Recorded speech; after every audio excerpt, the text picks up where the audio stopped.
Podemos começar então?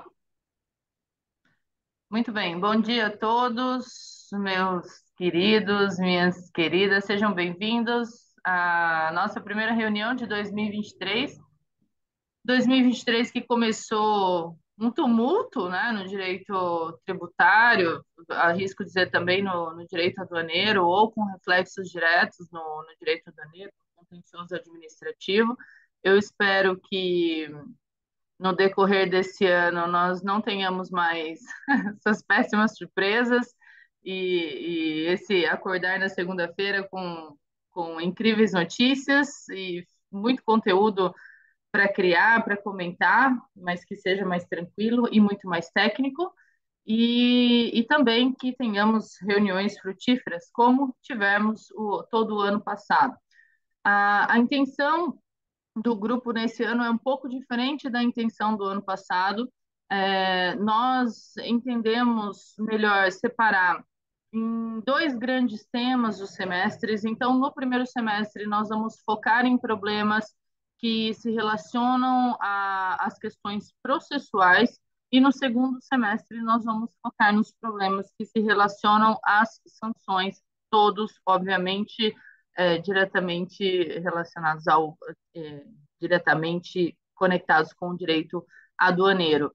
E ao final de cada semestre nós vamos ter aí a produção de um livro com os respectivos artigos de cada pesquisador, com os temas que serão apresentados, né? Eu espero que seja uma contribuição válida acadêmica e prática, seja para o contencioso administrativo, seja para o contencioso judicial ou qualquer outro tipo de prática no direito aduaneiro no Brasil.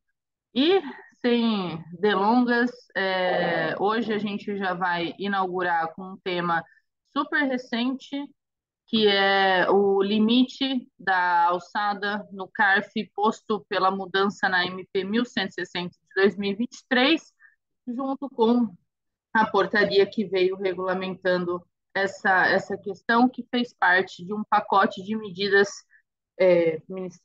feitas pelo ministro Fernando Haddad no início do ano, né, junto com aquela polêmica do voto de qualidade, dentre outras questões. Eu só vou fazer o disclaimer aqui para passar a palavra para o nosso querido pesquisador Leonardo Branco, que é o responsável pela apresentação de hoje. As manifestações expressas por integrantes dos quadros da Fundação Getúlio Vargas e por convidados que participam dos eventos e transmissões representam exclusivamente as opiniões dos seus autores e não a posição institucional da FGV. E reiteramos também que todos aqui presentes concordaram em participar de forma espontânea e com isso autorizam o uso de sua imagem para essa transmissão, que vai ficar disponível posteriormente lá no nosso canal do YouTube, que tem todas as reuniões que são realizadas, né? Hoje a gente não vai conseguir transmitir online, mas vai ficar gravado e depois vamos disponibilizar para todos. Então, sem delongas, né, mais uma vez, bem-vindos todos que estão aqui conosco. E, Léo, a palavra é sua. Carlão, quer falar alguma coisa? Dar um bom dia, um bem-vindo? Não? Não, Então, só um bom dia então para todos. então tá bom. Então, Léo, é com você. Muito obrigado. Bom dia a todos. Muito bom recomeçar o grupo nesse semestre. Espero que seja promissor o livro. Venha num momento muito bom, muito importante. Eu quero começar lembrando de uma das histórias mais conhecidas do escritor Conan Doyle, que é o pai do detetive mais famoso do mundo, né? Ela diz que o Sherlock Holmes e o fiel escudeiro dele, o senhor Watson, eles vão acampar. E aí, depois de jantar, depois de umas boas garrafas de vinho, eles entram no saco de dormir e eles caem no sono, né? E aí, umas horas depois, o Sherlock Holmes acorda e ele cutuca o amigo dele. Aí ele diz assim: Watson, olha para esse céu estrelado. O que você deduz disso? E aí, depois de pensar, o Watson diz que pela astronomia deve ter trilhões de galáxias, né? Pela astrologia, Saturno está retrógrado. Saturno está retrógrado. Pela teologia, que o universo é infinito. E pela posição das estrelas, são 3:30 da madrugada. E aí ele pergunta, o que é que você diz, Holmes? E aí o Sherlock responde, então, é elementar, meu caro Watson. Roubaram a nossa barraca. É? Então, essa história ela vai expressar bem a impressão que eu tenho lendo alguns artigos, né, discutindo, por exemplo, voto de qualidade, ou se o CARF deveria ter 8 ou 11 conselheiros por turma. Uma coisa que, aliás, só vai propor quem nunca pisou nem perto de qualquer tribunal judicial ou administrativo. Mas por que eu estou dizendo isso, né? É elementar também, né? Porque nós estamos discutindo um tribunal que tem sido esvaziado por meio de portaria, ou seja, pelo instrumento jurídico menos relevante do mundo, da cadeia alimentar, né? E aí essa regra foi deixar de fora 70% dos administrados do sistema que o legislador escolheu para tratar do crédito tributário. Eu não vou ficar surpreso se vier uma portaria amanhã para deixar mais 10% para fora. E aí você vai acabando com o órgão sem o desgaste de precisar acabar com ele. Ou seja, enquanto todo mundo está discutindo forma de proclamação de resultado, alguém já roubou a barraca, né? E aí, quando não é por portaria, você tem outro problema, que é a medida provisória. Tem um problema muito complicado a gente escolher esse instrumento para tratar de matéria processual especificamente.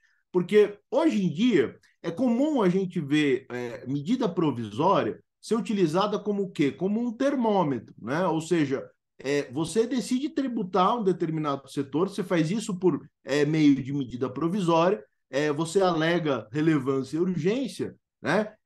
Mas aí o que acontece? Você vai testar isso, porque você sabe que você tem o escudo da anterioridade para tributo. Só vai valer no ano que vem, só vai valer daqui a tantos meses. Então, você testa isso no Congresso Nacional e o Congresso endossa ou não endossa. E enquanto ele pensa se ele endossa ou não endossa, você está no período aí de anterioridade, ou seja, não se aplica aquela matéria. Agora, a pessoa está protegida nesse caso, mas qual que é o problema na matéria processual? Não tem anterioridade para o processo.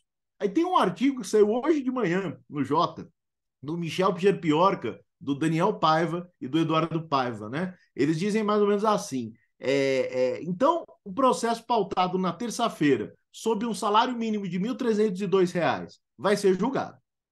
Já o processo de mesmo valor que foi pautado na quarta-feira, quando o salário mínimo estava R$ 1.320, não vai, R$ 18 a mais. É isso, né?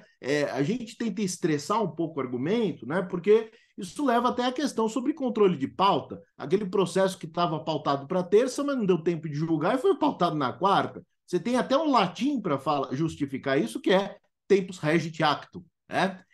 E aí vem a questão sobre o valor. O valor é uma medida de comparação que está sendo usado para revelar uma finalidade, ou seja, revelar baixa complexidade.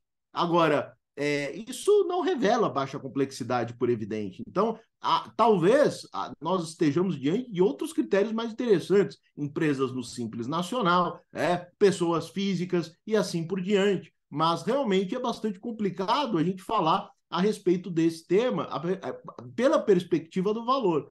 A questão que eu quero colocar, eu acho que todo mundo aqui teve acesso àquele artigo, né, que eu fiz sobre matéria recursal aduaneira, porque uma das matérias que nós julgamos é a aduaneira, no CARF. Então, esse artigo eu busquei estudar o que acontece em matéria aduaneira diante de um compromisso que nós temos na comunidade internacional, assinado em Bruxelas, que é a Convenção de Quioto revisada.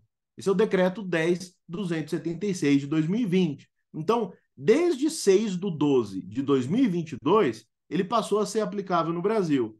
E aí tinha aquela discussão sobre a partir de qual marco começaria a contar a aplicabilidade. Então, tem gente que defende que é março, mas nós já estamos em março. Então, de qualquer forma, está em vigor a Convenção de Quioto revisada e está aplicável, ou seja, nós já superamos o período de graça.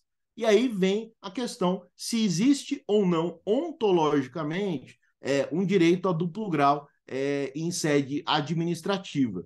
Quando você pergunta, tem duplo grau em matéria administrativa? Você vai para o Supremo. Aí, em 1995, ele é expresso. Para tributar, ele fala, não existe. Não existe direito ao duplo grau recursal garantido pela Constituição. Mas aí a gente tem que perceber que existe uma evolução, né? Porque 2 anos depois, o Supremo julgou o seguinte, que quando você tem um compromisso no plano internacional, ele é de cumprimento obrigatório. Você tem um enforcement que pode ser feito por meio do Poder Judiciário. E isso daqui é o miolo dessa questão, porque naquele momento, se a gente pegasse uma máquina do tempo e voltasse para 97, o que seria dito? Não tem direito a duplo grau recursal para a matéria tributária, mas para aduaneiro tem. Mas isso para tributário cai também, porque nós temos, a partir de 2007, uma nova visão do STF, quando ele julga direito a recorrer. Então, você busca derrubar as barreiras recursais, e esse é o espírito da súmula vinculante número 21 sobre depósito recursal. E aí, os textos vão discutir a questão desse valor como um critério apto a revelar a finalidade, ou seja, baixa complexidade, e alguns dizem que 1.000 salários mínimos seria impeditivo demais. Isso tudo é discussão de lege ferenda. Nós, no aduaneiro, temos uma discussão de lege lata. Nós temos uma discussão aqui, até que eu diria mais elegante, porque ela é puramente dogmática. Então, nós podemos pensar o seguinte, se você está comigo com relação ao enforcement garantido pelo Supremo, com relação às convenções internacionais, e também está comigo no sentido de que está em vigor a Convenção de Kyoto revisada, o artigo 10.5 da CQR diz, você tem direito a um recurso para uma autoridade independente da administração aduaneira. Isso é textual, é pouco aberto, inclusive, à interpretação, e aí você tem que pensar, primeiro, o que é uma autoridade independente? O que é uma autoridade independente, uma instância independente da administração aduaneira? É muito fácil responder isso. É um órgão que não está vinculado aos atos e às normas da aduana. É isso, né? É basicamente isso. Então, a partir daqui, você começa a desenvolver. O que eu desenvolvi? Eu comentei o seguinte, que existem, no Brasil, 3 ordens ou camadas de argumentação, de fundamentação. Então, é interessante a gente estar jungido a 3 formas de fundamentação. Em primeiro lugar, a da DRJ. Na DRJ, você está vinculado às normas da Receita Federal do Brasil. A DRJ ela é incapaz de decretar a ilegalidade de um ato administrativo. E é evidente, porque isso seria autofagia. Agora, nós temos uma segunda camada ou ordem de argumentação, que é aquela do CARF, em que nós podemos efetivamente realizar aquilo que se chama de controle de legalidade. Mas, no CARF, até pela separação dos poderes, isso é correto, isso está na súmula 2 do CARF, nós somos incapazes de decretar inconstitucionalidade, seja de um decreto ou de uma medida provisória. Mas aí você tem uma terceira camada de argumentação, que é a do Poder Judiciário, e lá se pode tudo, né? Então, quais seriam aqui as instâncias independentes da administração? Seriam tanto o CARF como o Poder Judiciário, eles seriam satisfatórios para o cumprimento da CQR, né? Então, como é que você vai operacionalizar este mandamento a partir dessas premissas que eu acabei de traçar? E minha ideia aqui é colocar essas questões para a gente poder debater, porque elas são relativamente bem simples, né? Essas premissas. Então, são 2 casos que eu separei. Então, em primeiro lugar, nós temos aqui, pela forma de operacionalizar isso, os casos em que há, em matéria aduaneira, uma remissão expressa para o decreto 70.235. Quando você tem uma remissão expressa para os decretos 70.235, você tem um rito que está pronto, ou seja, você vai desaguar no CARF essa discussão. Por quê? É um processo administrativo fiscal. Agora, se não houver remissão, você começa a ter um problema, né? Porque muitas vezes, e isso é uma advertência que se coloca, o CARF ele pode parecer uma instância confortável, mas o juiz ele não pode criar uma regra recursal. Né? Então, eu vi várias liminares que saíram mandando matérias, por exemplo, de pena de perdimento para o CARF. E elas mandavam para o CARF com base em quê? Com base em nada. Porque, assim, porque aqui vem a minha sugestão, que eu acho que seria o caminho mais correto para cumprir a CQR, né? Então, o juiz ele quer deferir uma liminar, então ele pode fazer isso. Ele pode simplesmente deferir a liminar para que haja o processamento do recurso por uma autoridade independente da administração aduaneira. Pronto, a gente facilita a vida do juiz, né? A gente precisa simplificar a vida do juiz. Só que aí vem o segundo ponto do problema. Como é que o executivo, ao receber essa liminar, ele a cumpre, né? Ele manda para o CARF, né? Porque muitos advogados, eles pedem para flexibilizar o decreto 70235 para acomodar esse direito recursal. E isso é muito comum quando a gente vê casos de perdimento de mercadoria, que é julgado em instância única, mas eu acho que não é o caminho correto. Porque quando você vai cumprir uma decisão, primeiro você precisa perguntar se tem uma regra para cumprir do jeito certo. E tem. Qual é a regra que eu preciso olhar em primeiro lugar? A falta de uma remissão expressa para um rito especializado do decreto 70235. Eu tenho que olhar para a Lei Geral do Processo Administrativo. E quando você vai lá na Lei 9784, lá tem uma receita do bolo. O que você tem que fazer quando você discordar de uma decisão administrativa? Você tem que, ao recorrer, enviar para a autoridade superior. Olha que legal, você tem dois comandos, então, do ponto de vista do ordenador, do cumpridor, né, do Poder Executivo. Você tem um comando do Poder Legislativo, ou seja, mandar para uma autoridade superior. E você tem um comando do Poder Judiciário, que seja uma autoridade independente. Então, quem é a autoridade superior e independente da Receita Federal do Brasil? Para responder isso, a gente tem que olhar o organograma da esplanada. E aí, quando a gente olha para o decreto 11.344, nós vemos ali a reorganização da esplanada sob o presidente Lula, o governo do presidente Lula. E quem é a autoridade independente? É o ministro da Fazenda. Então, o ministro da Fazenda, como autoridade superior e independente, ele vai ter que julgar. Talvez ele vá ter que criar uma junta julgadora, né? E até o momento que ele veja que isso é completamente inviável, ter um tribunal ad hoc, aduaneiro, independente, alternativo ao CARF, ele acaba, às vezes, criando um tribunal aduaneiro independente do CARF, a coisa que eu, pessoalmente, preferiria. Então, na prática, né, eu acho que a ideia no executivo vai ser jogar para o CARF, tá? Até pela dificuldade com relação à própria autoridade impetrada, né? Eu vejo aqui que muitos advogados têm impetrado o mandado de segurança, pelo que eu vi, contra o chefe da alfândega. Eu acho que está correto, porque senão ele vai travar a subida do recurso, ele vai aplicar de vez o perdimento. E tem escritórios combinando, inclusive, 2 mandados de segurança. Um contra o chefe da alfândega para subir o recurso, para aceitar o recurso. E outro para o presidente da turma, da Câmara, da sessão, quando ele inadmitir por falta de amparo legal, e ele está corretíssimo ao fazer isso, o recurso no CARF.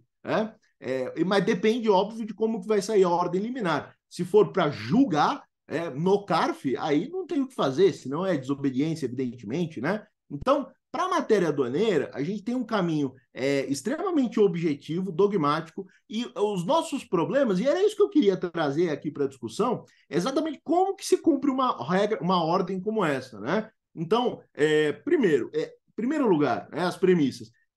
A gente reconhece que a Receita Federal, as DRJs, não são órgãos independentes da administração aduaneira. Esse é o primeiro ponto, tá? Se você concordar com isso, aí a gente pode ir para o segundo capítulo, né?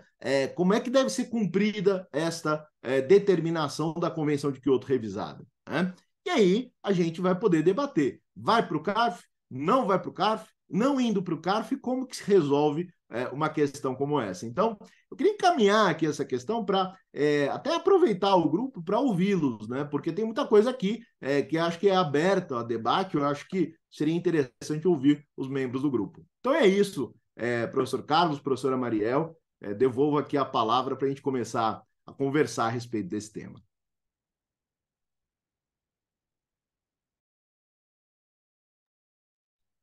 Bom, pessoal, né? Alguma consideração? Eu quero começar. Então, primeiro, parabenizar o Léo pela exposição. Me parece que a gente tem algumas questões muito importantes, né, a resolver, algumas de maneira urgente, né, porque, como o Léo falou, já foi colocado o bode na sala, e outras por força, também urgentes por força de compromissos que o Brasil assumiu. Falando especificamente desse valor de alçada, né, e dessa mudança bastante grande, eu tive uma conversa, o Salvador está aqui e vai se lembrar, acho que foi semana passada, né, Salvador, de maneira parecida sobre isso, né, que a nós também parece ser um enfraquecimento, né, do CARF. Medidas para matá-lo sem que cause grande alarde, né? E algumas semanas estava com o Carlos Daniel e ele rapidamente fez de cabeça ali uma conta, né? Então, pegamos lá os dados de quantos são os processos no CARF por valor e tal, e fizemos uma conta rápida dessa linha de corte, quanto tempo demoraria. E chegamos ali em 6 meses, né, uma conta bem de padaria, né, algo do tipo, ó, isso aqui continua assim, em 6 meses o CARF acaba com o estoque de processos. Então, acho que essa é uma discussão que merece, né, ser encaminhada por todos nós, especificamente nas questões aduaneiras. Me preocupa muito certas disputas e aí eu não tenho dados muito apurados sobre isso, mas tenho, claro, né, uma experiência no tema, e me parece que os autos, né, de curso do despacho tendem a muitas vezes ficar abaixo desse valor, por qualquer que seja o motivo, né? Classificação fiscal, enfim, qualquer que seja a discussão, os autos de infração de custo de despacho, a gente fez uma amostragem aqui no escritório e seriam pouquíssimos, ou são pouquíssimos os que ultrapassam o valor. Então, numa revisão aduaneira é mais fácil, né? Que os autos ultrapassem esse valor ao buscar lá 5 anos ou até um pouco mais, a depender do prazo decadencial, né? Ou melhor, a contagem, né? Você pode pegar ali eventualmente quase 6 anos. Mas os autos de custo de despacho me preocupam, né? Então, o Diego fez uma brincadeira recentemente, né, Diego, de que não aguentava julgar a classificação fiscal, né, quando estava no CARF, e talvez isso acabe, não é? Ou talvez fiquemos só com os casos de revisão aduaneira. Tivemos, né, uma diminuição nesse último governo de alíquotas de IPI, a distância, né, entre a maior e a menor alíquota de IPI vem caindo. Então, não vai ser fácil que um auto de classificação fiscal, de curso de despacho, né, exceto revisão, ultrapasse esse valor. Então, é algo que eu estou bastante preocupado, Léo. Me parece sim uma tentativa de esvaziamento do tribunal, de enfraquecimento do tribunal, e acho que se vocês estiverem de acordo, acho que a gente poderia começar por aí e depois abordamos também Convenção de Quioto, os outros temas que o Léo levantou. Me preocupa também, pessoal, antes de subir, desculpa, Dani, eu não tinha visto que você levantou a mão, mas é rápida a minha observação. Eu era da turma extraordinária antes de ir para a turma ordinária. Eu fiquei 2 anos e as turmas extraordinárias do CARF, elas têm um limite de valor, né? E, por incrível que pareça, esse argumento muito me estranha essa vinculação que eles fizeram da complexidade ao valor do processo, porque na TE nós julgávamos os mesmos temas: interposição fraudulenta, classificação fiscal, as multas regulamentares, tinham lotes e lotes de processos que se tratavam só de multas regulamentares e a maior parte delas ou atingidas pela prestação intercorrente, dentro do meu entendimento, ou ali casos que eram de retificação da multa. E muito me estranha essa vinculação. Como é que você fala que necessariamente um auto de baixo valor ele carrega baixa complexidade? Isso para mim foi um devaneio total, porque o estoque do CARF, mais de 30 mil processos do CARF estavam dentro desses pequenos valores julgados pelas turmas extraordinárias.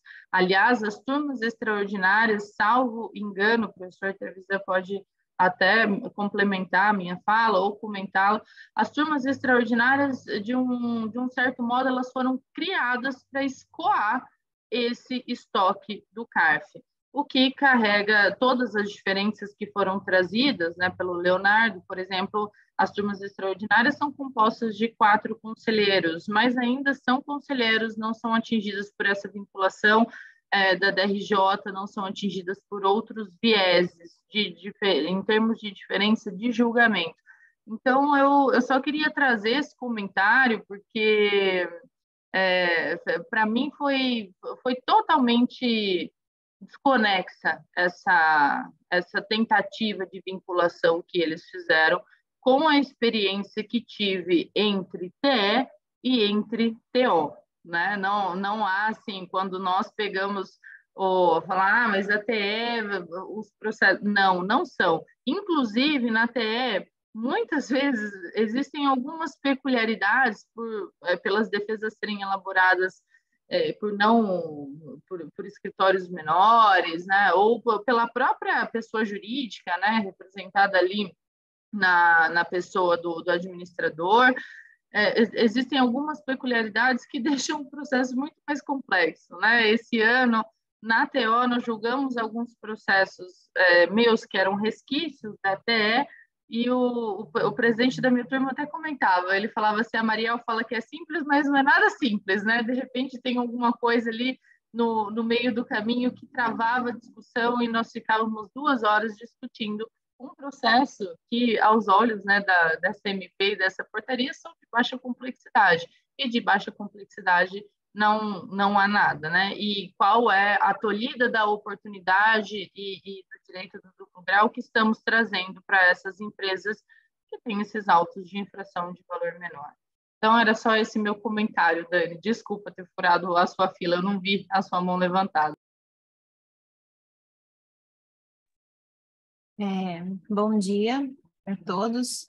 Parabenizar também o Léo pela apresentação, pela exposição. Compartilho do mesmo sentimento do Leonardo, de que ficamos aí alguns meses impactados com a notícia, com a discussão sobre voto de qualidade, nos esquecemos de ver que nem voto de qualidade agora nos importa muito mais, né? O que importa é saber se vai ser julgado o processo no CARF.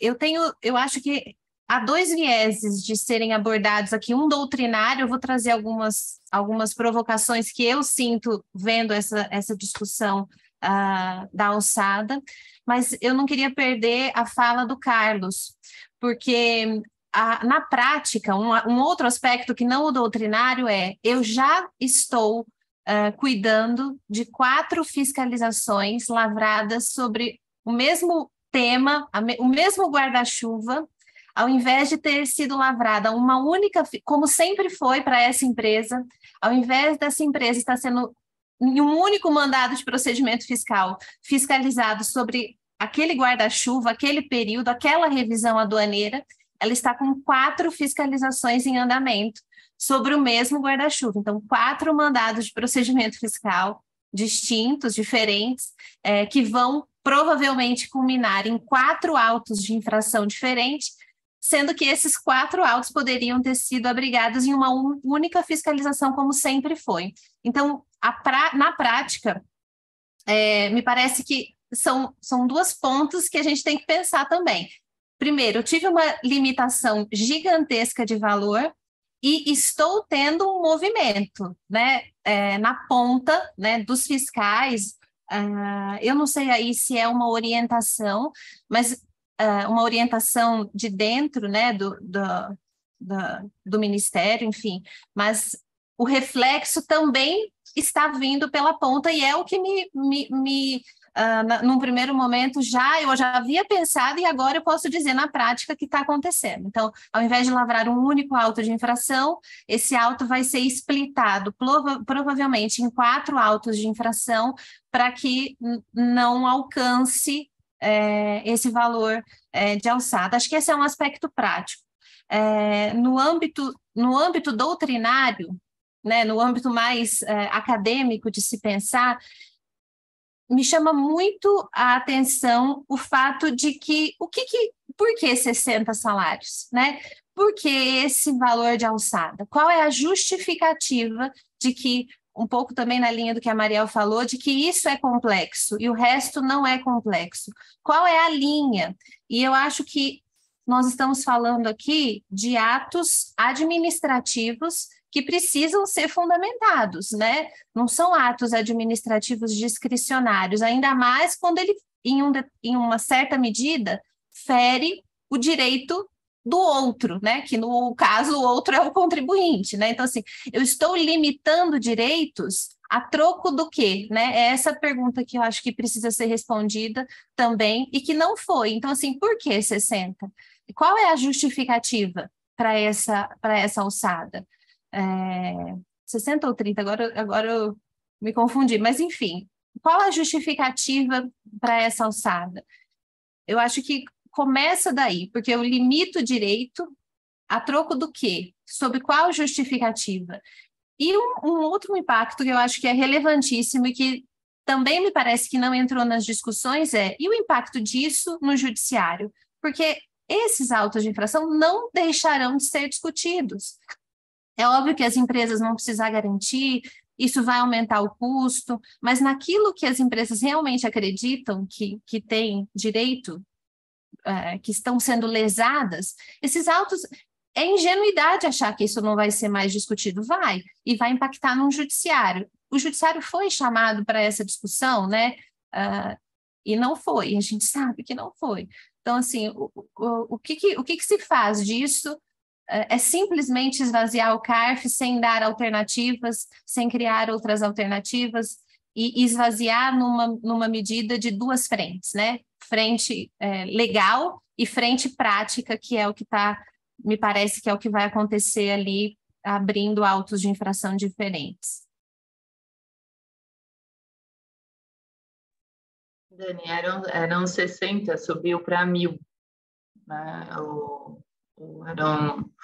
O limite, mas não era 60 inicialmente, eu não lembro quando era antes de 60. Eu sei que no meio do caminho da TE mudou para 60, mas eu não sei, não me recordo se foi 2020 e 2021. Agora a portaria ela fala em 1.000. Mas eu concordo plenamente, né? Como é que vai ser? Porque ninguém vai deixar de discutir. Isso vai abarroar totalmente o judiciário. Totalmente.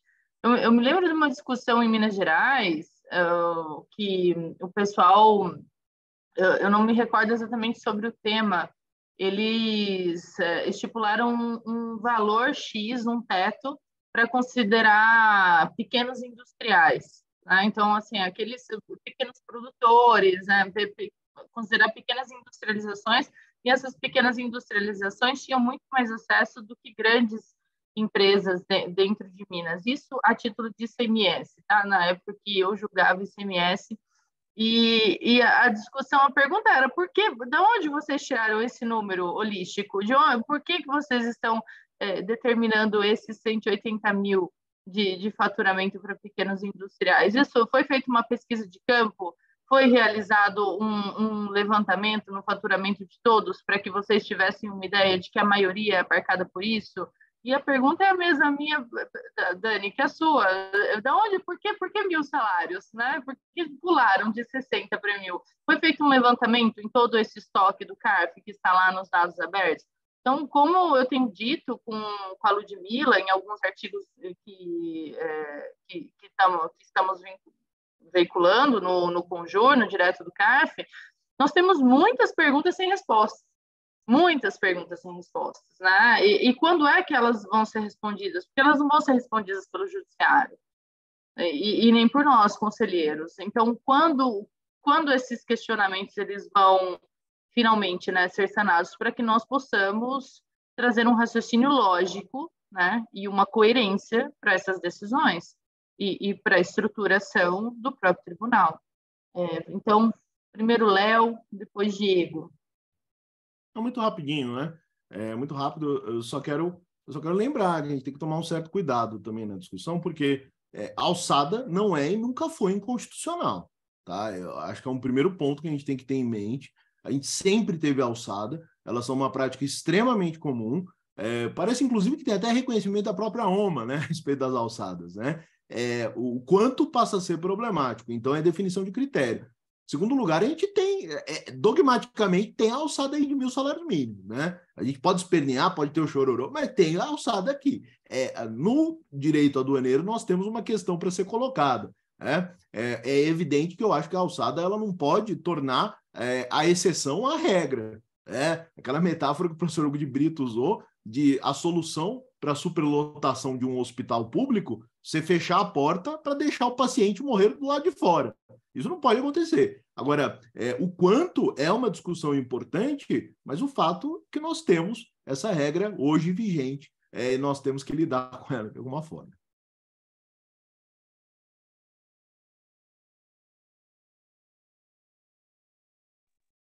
Diego? Bom, pegar o gancho, então, da fala do Léo e, na verdade, sim, tentar reverberar um pouco tudo que já foi falado e até a provocação do Carlos, né?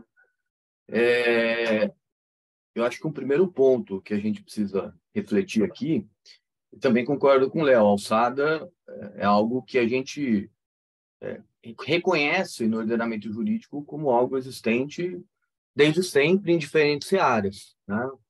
E talvez um dos grandes exemplos disso, até trazendo para o processo judicial, seja, por exemplo, o modelo de juizados especiais civis, né? Então, estabelecer alçadas para definir modelos de prestação de atividade jurisdicional não é em si um problema. Qual o problema que eu vejo no que foi feito nessas mudanças recentes relacionadas ao CARF? E aí acho que é importante a gente ver o que é dito e aquilo que não é dito, né? O que a gente observa do discurso e aquilo que, em verdade, está por trás do discurso, né? E qual foi um dos discursos, ou qual foi a retórica utilizada pelo ministro da Fazenda ao defender essas mudanças? A primeira delas, de que nós tínhamos um tribunal, CARF, que, em verdade, era um convite aos grandes devedores, e dois, que o objetivo da MP era reduzir litigiosidade, inclusive, junto à MP, um mecanismo para redução de litigiosidade, enfim, uma modalidade lá de transação, algo parecido com isso. Só que, a partir do momento em que eu aumento o valor de alçada, e aí, vejam, esse é um outro ponto, e aqui é importante abrir um parênteses, sem qualquer justificativa, sem qualquer motivação para a escolha do número de 1.000 salários mínimos. A questão não é ter ou não ter alçada. A questão é, por que o valor de 1.000 salários mínimos? De onde foi tirado esse número? Né? Foi da cartola do ministro? Ou de quem assessora o ministro, muito provavelmente? Né? Foi da cartola desse sujeito? Ou, em verdade, tem um outro motivo? O objetivo, em verdade... Porque, veja, a partir do momento que eu estabeleço um limite de alçada tão alto como esse, e que se observa que o CARF, muito provavelmente, uma questão de alguns meses, para não dizer poucos anos, vai acabar com o seu estoque, a partir do momento que eu tenho esse valor de alçada, em verdade, o que eu quero não é prestigiar o pequeno contribuinte, nada disso. O que eu quero é, em última análise, acabar com o modelo que nós temos de tribunal administrativo paritário. Só que eu faço isso por outras vias, por vias oblíquas. É isso. Me parece que esse é o grande objetivo dessa mudança, é de acabar com o modelo paritário de tribunal administrativo no plano federal. Me parece que esse é o ponto. E é isso que precisa ser denunciado. E, mais uma vez, questionando, da onde foi retirado o número de 1.000 salários mínimos. E me parece isso muito similar a uma medida que foi recentemente, ano passado, retrasado, tomada no CARF, quando avocou competências da primeira sessão, da Câmara Superior de Recursos Fiscais da primeira sessão, para as outras, para as câmaras superiores fiscais de segunda e terceira sessão, para algumas matérias específicas que o voto de qualidade do 19E vinha implicando decisões favoráveis aos contribuintes. Também houve lá uma mudança que, em verdade, não trouxe qualquer alívio de carga de processo para a primeira sessão, porque era um número irrisório de processos, e que houve alteração de competência, embora isso não tenha sido dito, com o único propósito de tentar rever posições que vinham sendo, então, vaticinadas com voto de qualidade em favor do contribuinte nos termos do 19E. E a grande verdade é que, se a gente não apontar o dedo para esse tipo de problema, né, a gente não der nome aos bois, não falar que é exatamente isso que está acontecendo, o que vai acontecer muito brevemente é o término do modelo paritário de tribunal no âmbito federal. Então, assim, me parece que esse é um problema que nós temos enfrentado e que a gente precisa aqui debater seriamente, né? O que é dito e o que não é dito nesse tipo de discurso na hora que vão ser feitas esse tipo de mudanças. E tudo isso me parece, e aqui é um outro ponto que eu gostaria de ressaltar, tudo isso me parece fruto desse cabo de guerra existente entre voto de qualidade, 19E ou o decreto 70235. E lá atrás, quando adveio o 19E, eu posso aqui, me sinto muito à vontade para falar isso, tanto eu quanto o Daniel, a gente se opôs a essa mudança legislativa, se opôs totalmente a essa mudança legislativa, inclusive demos a cara a tapa, a gente veio a público, se manifestou em várias colunas do conjunto contra essa medida, e um dos pontos que nós apresentamos lá atrás foi exatamente isso, de que, olha, é impossível se manter um modelo paritário de tribunal onde o resultado, na hipótese de empate, fique na mão dos contribuintes, né? Distorcendo a ideia de presunção de validade dos atos administrativos. Então, vejam, isso que nós estamos agora colhendo é fruto dessa gana e mais, né, de um ataque errado a um problema que o CARF tinha, mediante essa mudança da forma de solução na hipótese de empate pelo 19E. É exatamente isso que nós estamos colhendo nesse momento e, na minha opinião, com um risco seríssimo de nos depararmos, infelizmente, com um final de um órgão paritário de solução de conflitos no âmbito federal. E me sinto, repito, mais uma vez, muita vontade de falar isso, porque lembro, inclusive, que à época, Daniel e eu fomos, inclusive, apontados, né? Só faltava apontar a gente na rua, nos eventos, etc., né? Chamaram a gente até de viúva do antigo voto de qualidade, do decreto 70235, onde já se viu, né? Vocês, advogados, defendendo aí, se manifestando contra o 19E. Pois é, tá aí o resultado, né, de uma decisão absolutamente precipitada, sem debate democrático a respeito de uma mudança extremamente relevante em algo que funcionava há praticamente um século. Sei lá, 90 anos, 80 e poucos anos de existência à época do tribunal, sempre funcionou e nós tínhamos outras medidas muito mais fáceis e pequenas de serem tomadas para fazer ajustes finos do tribunal para sua melhoria enquanto instituição, enquanto órgão resolutor de conflitos de interesse, e não fizemos. E mais, o ponto e aí me parece também do outro lado, né, uma miopia, de achar que, olha, então acabando com o modelo paritário, pronto, está resolvido, as autuações vão ser mantidas e é isso aí. Vai ser mantida no âmbito administrativo, porque as pessoas vão continuar socorrendo do Poder Judiciário e que vai implicar um sobrecarregamento do Poder Judiciário. E vejam, um Poder Judiciário onde as discussões são muito menos técnicas do que no Tribunal Administrativo. E onde você tem uma discussão muito menos técnica, a chance de se perder, e aqui se perder não enquanto parte interessada no resultado da lide, mas se perder enquanto sociedade, enquanto comunidade histórica, enquanto interesses, né, no modelo racional de sistema jurídico tributário. A chance de se perder é gigantesca. A chance de se deparar com uma decisão do Supremo, por exemplo, que implica lá a exclusão de semestre da base de cálculo PIS/COFINS, uma decisão, com todo respeito aos que pensam o contrário, tecnicamente errada, é gigantesca. É gigantesca. Né? Então, assim, é isso. Esse acirramento de posições em polos absolutamente opostos tem fomentado, que me parece, um caos, ou que tende a fomentar uma tendência de caos no âmbito de uma racionalidade jurídico-tributária. A pergunta é isto que queremos? Acho que esse é o ponto que a gente tem que refletir aqui sobre essas mudanças.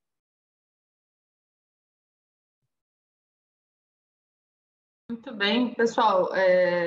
Só o Salvador levantou a mão, eu não sei se ele levantou a mão antes ou depois da manifestação do professor Trevisan, mas professor, eu vou passar a palavra para o Salvador e depois para você, por conta, né, desse problema que não está conseguindo levantar a mãozinha, ok? Bom dia, gente. Eu serei breve porque acho que o Diego já disse tudo o que eu queria dizer, complementando o que o Carlos disse, né? Me parece que o problema mesmo é a falta de critério claro de chegar ao valor de 1.000 salários mínimos. E me parece que é uma campanha mesmo para reduzir as atribuições, os processos que chegam no CARF, para cada vez mais deixá-lo vazio, né? Porque o que impede do ano que vem publicar uma nova portaria falando que a alçada não é mais 1.000 salários mínimos, mas 2.000. E depois, no outro ano, 3.000. Porque se não tem critério para 1.000, não vai ter critério para 2.000, não vai ter critério para 3.000 salários mínimos e assim por diante. Até o momento que não vai ter mais processo no CARF. A não ser que seja processo de ágio, que é de bilhões de reais, ou alguma outra coisa nesse sentido.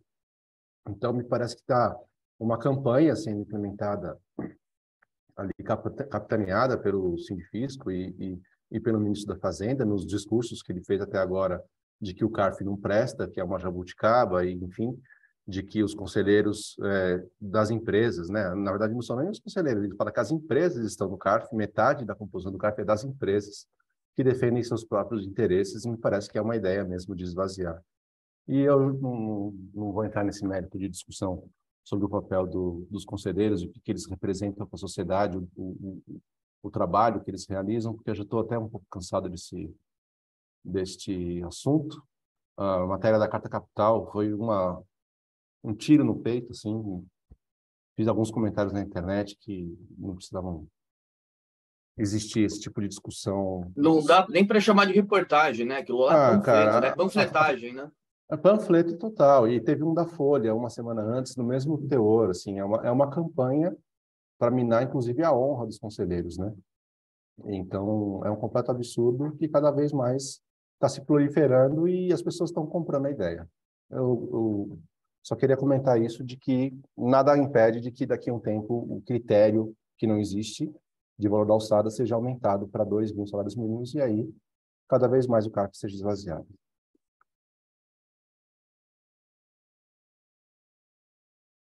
Previsão? Beleza. Pessoal, primeiro gostaria de parabenizar o Leonardo pela exposição. Esse é um tema incendiário, né? Um tema atual e incendiário.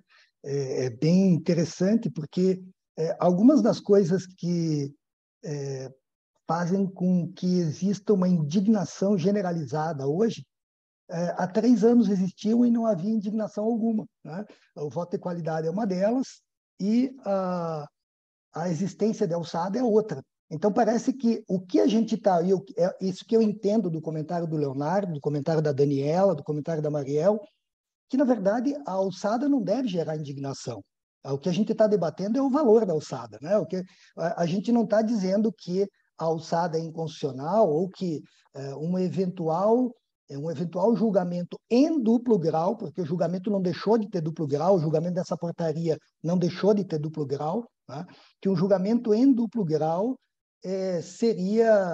afrontaria a Constituição, afrontaria outras normas, talvez de ordem legal, por existir em si, não por existir em si, mas pelo valor. Então, parece que o que faltou estudo aí vou tentar resgatar agora a discussão científica, né? Porque essa discussão sobre voto de qualidade, concordo com o Diego que ela talvez seja a semente, o embrião de tudo o que está acontecendo aí, que a discussão sobre o voto de qualidade tem grande chance de ser um embrião de tudo isso. Foi uma semente mal plantada, né? E que gera insegurança desde 2020. De 2020 a 2023, gerou insegurança porque a gente não sabia se o 19 era constitucional. A matéria estava submetida a uma análise de constitucionalidade do STF. E agora gera insegurança porque é uma medida provisória. Então, desde a alteração do critério de desempate, a gente só tem insegurança, né? Em relação à portaria, ela existia, era a portaria 340 de 2020, e que não gerava indignação alguma. O que acentua a ideia de que a existência de alçada não é o problema. O problema é o cálculo do valor da alçada.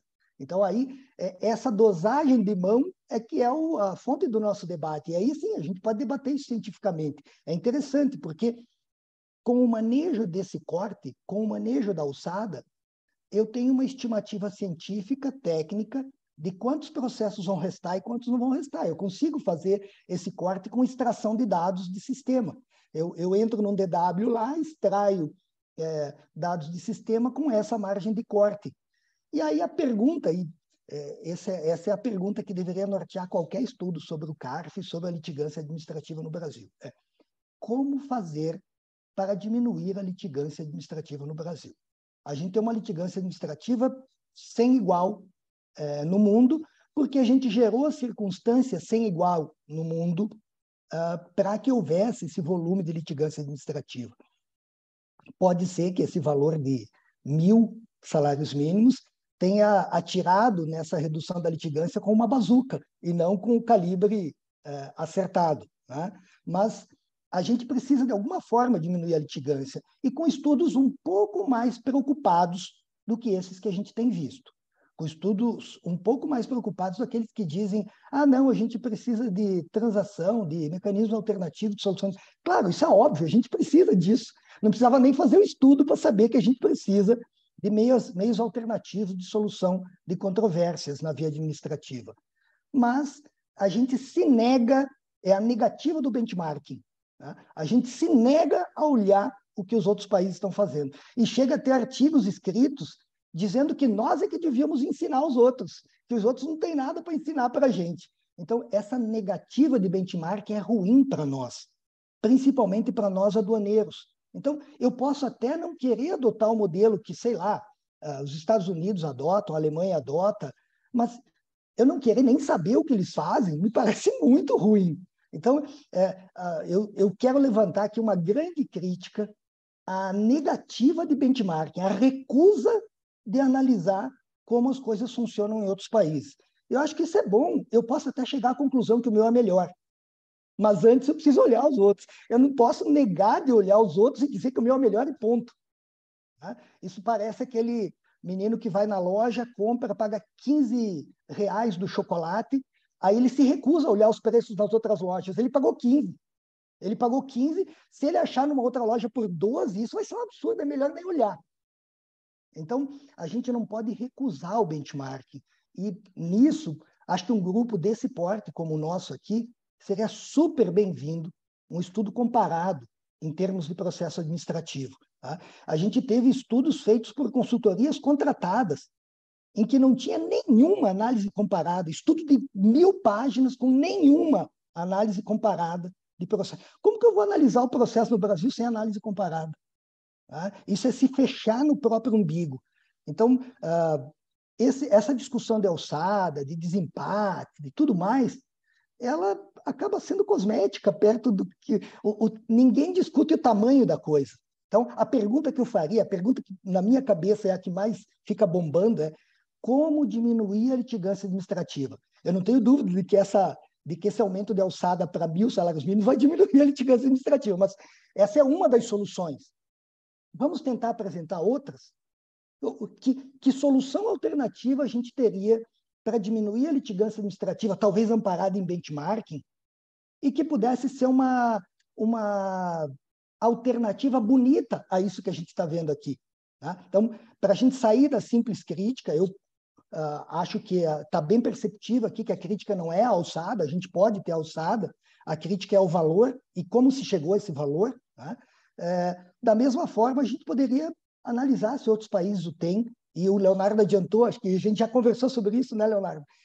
que outros países da OMA também têm alçada. Então, para a Convenção de Quioto, ter alçada não é uma negativa ao duplo grau de jurisdição. Outros membros da OMA, signatários da Convenção de Quioto, têm alçada também. Qual é a alçada deles? Boa pergunta. Né? Isso seria interessante. Esse tipo de análise seria super enriquecedora para o nosso debate. Então, essas são minhas considerações. Espero que fomentem aí pesquisa em relação ao tema.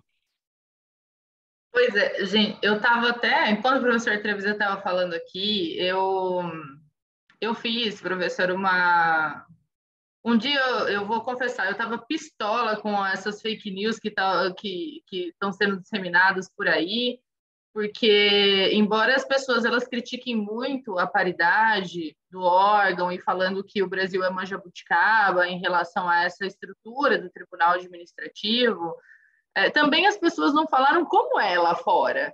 Né? Ninguém falou que lá fora os tribunais administrativos, alguns, não são compostos por auditores da Receita, eles são completamente desvinculados disso. Então, não houve uma consideração no sentido, olha, não vamos criar uma segunda grande DRJ. Né? Não é assim que funciona nos outros países, nos Estados Unidos, no Canadá. Eu até conversei com a Melina, eu fiz uma pergunta para ela sobre esse funcionamento, porque também, acho que todos aqui estamos de acordo, a discussão não é a existência da alçada em si, né, mas a estruturação do tribunal, e eu acho que essa é uma pesquisa super válida, né? É uma pena que eu já delimitei a tese do meu doutorado em agosto do ano passado, porque senão, com certeza, eu mudaria para esse tema, para que nós pudéssemos refletir de uma forma acadêmica, né? Olhar para os outros países, mas olhar com esse viés técnico, né, sem essa questão política. Mas eu também tenho uma segunda observação importante a fazer, porque não adianta também nós olharmos para essas alternativas de solução dessa grande litigiosidade administrativa, tributária e aduaneira no Brasil, se nós também não olharmos a fonte. Né? A gente também tem que dar uma olhadinha lá para a Receita Federal e perguntar assim, por que vocês estão fiscalizando e estão agora separando os autos de infração para colocar nesses valores menores? Porque a Receita Federal ela continua autuando contribuintes, mesmo que tenhamos já decisões que concordemos ou não com essas decisões, tipo ICMS na base de cálculo de PIS/COFINS, do STF e do STJ sobre temas tributários e aduaneiros, que já estão sobre repetitivo e repercussão geral. Então, eu acho que nós temos que olhar para essas duas fontes do problema, né? A estruturação e essas possíveis soluções, que nós não tiremos da cartola, ou o Diego fala cartola, e eu sou um pouco mais bruta, nas minhas aulas eu falo do sovaco, você tirou esse argumento do sovaco, de 1.000 salários mínimos, mas também nós temos que olhar do outro lado, né? Porque nós temos ainda essa continuidade de autuações, se elas ainda existem, se elas diminuíram, então essas perguntas que são sem respostas que incomodam, né, deveras, e com certeza o grupo vai trazer aqui a intenção de focar cada semestre num tema, professora. Esse semestre nós vamos focar em temas processuais, justamente para que nós possamos aprofundar as respostas para essas perguntas de uma forma técnica, se vão ser acatadas, se não vão ser acatadas, né? Isso aí é outra questão que entra num viés político que nós não temos mais poder sobre, mas com certeza para respondê-las eu acredito que essas análises elas sejam essenciais, né? Eu tenho assim, que agora eu tenho um bebê de 2 meses e meio, um doutorado, né, o tribunal e tudo, porque senão essa pesquisa sobre o funcionamento e a estruturação de outros tribunais, eu não sei onde na África que existe um tribunal administrativo aduaneiro, né, exclusivamente aduaneiro, né, Senegal, não me lembro, não me recordo qual é. Mas, enfim, e colocarmos isso em pauta. Né? Só queria colocar esses dois pontos, a minha indignação com as fake news, né, e o funcionamento, essa pesquisa que precisa ser estruturada, e esse segundo ponto que é nós focarmos também no outro ponto do problema, na outra beirada, né? Como disse o Léo, um é mandado de segurança para subir, o outro é mandado de segurança para receber. A gente tem que ajeitar nos dois lados da corda. Oi, Diego, né? Vou passar a palavra para você. Aí, Carlão, não sei se a gente encerra depois do Diego, porque já são 9h05. Não, na verdade, só para aproveitar o gancho aqui, da fala do Trevisan, que me fez lembrar um outro ponto para a nossa reflexão, né? Porque, vamos lá, alçada não é um problema, de fato, não é um problema. Agora, mexer na alçada e mexer na competência de quem tem julgamento para esses novos casos submetidos à alçada, isso não é um problema? E por que esses novos casos vão ser submetidos à apreciação de um tribunal não mais paritário? Porque a gente já tinha uma estrutura pronta, tem as turmas extraordinárias aí do CAF. Por que não atribuir essa competência para as turmas extraordinárias do CAF? Por que submeter a uma nova estrutura não paritária? Então, acho que esse é um ponto também para a gente pensar. E mais, ainda pensando, tudo bem, a alçada sempre existiu. Mas será que simplesmente a alçada por si só é o melhor caminho? Ou será que eu teria que conjugar outros elementos? Porque, por exemplo, quando a gente pensa em juizado especial civil, juizado especial estadual, federal, enfim, nós temos o valor como um dos elementos, mas não só isso. Baixa a complexidade da demanda, baixa a complexidade da discussão. Isso também é levado em consideração para definir competência. Se sujeita a um juizado especial, que tem por objetivo julgar demandas de menor complexidade, ou se sujeita aquela demanda a uma justiça comum ordinária, onde eu vou ter lá uma maior dilação probatória, enfim, maior extensão do devido processo legal, do contraditório, da ampla defesa.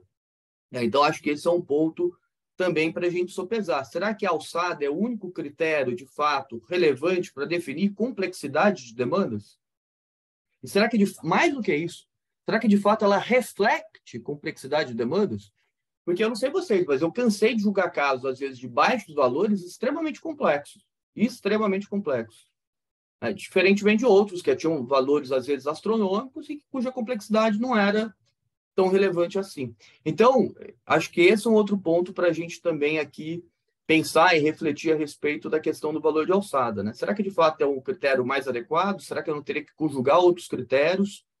E, uma vez definido isso, por que mexer no modelo paritário? Por que não submeter isso, por exemplo, às turmas extraordinárias que já estão aí, já estão compostas, atuando, operando bem?